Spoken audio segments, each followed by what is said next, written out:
शकुंतला देवी ने अभी कुछ समय पहले ही एक साथ अपने दोनों बेटों की शादी की थी। शकुंतला की बड़ी बहू आंचल गोरी और सुंदर थी, जबकि उसकी छोटी बहू काजल काले रंग की थी। आंचल अक्सर काजल को उसके काले रंग की वजह से खूब खरी खोटी सुनाती थी। ऐसे ही एक दिन, ए कल्लो, देखना तेरे जैसे बादल पूरे आसमान में मंडरा रहे। अब जा, जल्दी से जा और मेरे लिए गर्मा गर्म पकौड़े तल कर ला। जेठानी जी, लेकिन बेसन नहीं है घर में। तभी शकुंतला भी वहां आ जाती है। अगर बेसन नहीं है तो जाकर बाजार से ले आ। लेकिन माँ जी, बाहर तो बारिश हो रही है। हाँ तो क्या हुआ, तू उसमें डूबकर मर थोड़ी न जाएगी। और मर भी गई तो हमें कुछ ज्यादा असर नहीं पड़ने वाला। जानती हूँ, मुझे आपसे यही उम्मीद है। इसके बाद काजल बारिश में बेसन लेने चली जाती है। रास्ते में चलते हुए उसके पास से एक ट्रक गुजरा, जिसने उसके ऊपर कीचड़ उछाल दिया। अरे, देखकर नहीं चला सकते हो क्या? बेचारी काजल कीचड़ में सनी हुई घर पहुंचती है। उसे देखकर आंचल चिल्लाते हुए कहती है, आ, भूत भूत। अरे जेठानी जी, मैं हूँ काजल। अरे कल्लो, ये क्या हाल बना लिया तूने? सच में आज तो तू और भी डरावनी लग रही है। काजल खड़े खड़े आंचल को घूर रही थी। तभी शकुंतला ने उससे कहा, अरे तू मेरी चांद जैसी बहू को क्यों घूर रही है? उसे अपनी काली नजर लगाएगी क्या? जा, अब जाकर नहा ले, कितनी गंदी बदबू आ रही है तुझसे। बेचारी काजल अपने कमरे में नहाने चली जाती है। शाम को जब उसका पति प्रभात ऑफिस से आता है तो अपनी माँ से पूछता है, माँ, काजल का है? पड़ी हुई है अपने कमरे में। जरूर आपने ही कुछ कहा होगा। हाँ, तू तो हमारे ऊपर ही शक करेगा। पता नहीं उस कल्लो ने तुझ पर क्या जादू किया हुआ है। माँ, आपकी इन्हीं सब बातों से तो मैं परेशान हूँ। खैर, आपसे मैं बाद में बात करूंगा।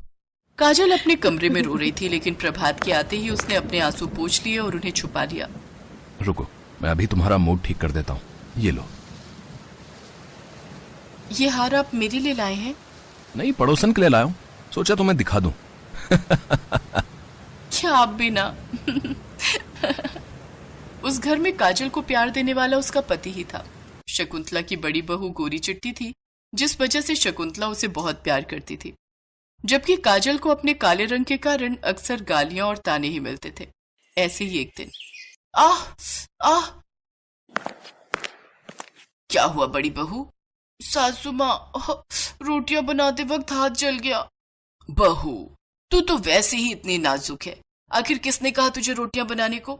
तू अभी रुक। काजल, अरे ओ काली बहू। जी माँ जी। बेशरम कहीं की, तुझे अकल है या नहीं? तेरी जेठानी रसोई में रोटियां बना रही है और तू अंदर आराम फरमा रही है। देख तो बेचारी का हाथ भी जल गया। जाकर रोटियां बना। काजल किचन में जाकर रोटियां बनाने लगती है कि तभी बाहर तेज बारिश शुरू हो जाती है। अरे, मैंने तो छत पर कपड़े डाले थे, सब भीग गए होंगे। बेचारी काजल अकेले ही जाकर सारे कपड़े उठाकर लाती है, जिसमें वो खुद भी पूरी भीग जाती है। अरे ओ काली बहू, कहाँ घूम रही है?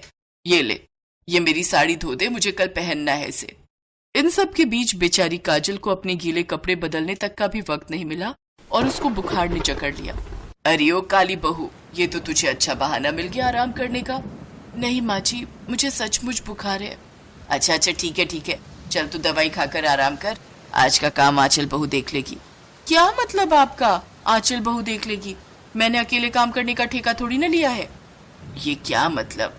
बहू, तू भी इस घर की बहू है और काजल की ही तरह तेरे ऊपर भी इस घर की सारी जिम्मेदारियां हैं। सासू माँ, मुझे ये सब बहू और जिम्मेदारियों के पाठ मत पढ़ाइए।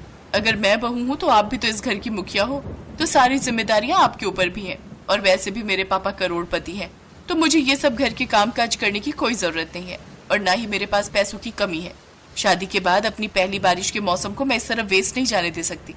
बाहर कितना रोमांटिक मौसम है और आप चाहती हैं कि मैं चूल्हा चौका करूं? ना बाबा ना। इसलिए मैं और ये तो चले 5 स्टार होटल में डिनर करने, और हाँ, आज रात हम वहीं स्टे करेंगे। आप अपना खुद देख लीजिए। इतना कहकर आंचल वहां से चली जाती है। इसके बाद शकुंतला को ही घर के सारे काम करने पड़े।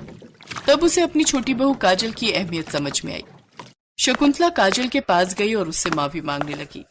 काजल बहू, मुझे माफ कर दे। आज तक मैंने तेरे रंग को लेकर तुझे कितना भला बुरा कहा।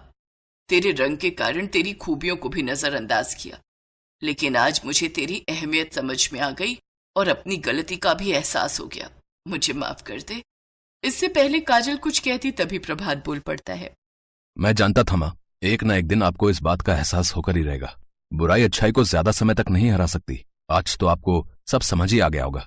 दोनों बहुओं का असली चेहरा आपके सामने है। अपने बेटे की बात सुनकर शकुंतला की आंखें खुल चुकी थी। अब से वो काजल को ज्यादा प्यार और सम्मान देने लगी, जिसे देख काजल को बहुत बुरा लगता और वो कुछ दिनों बाद अपने पति के साथ अलग घर में शिफ्ट हो गई। तो वहीं प्रभात और काजल खुशी खुशी शकुंतला के साथ प्यार से रहने लगे।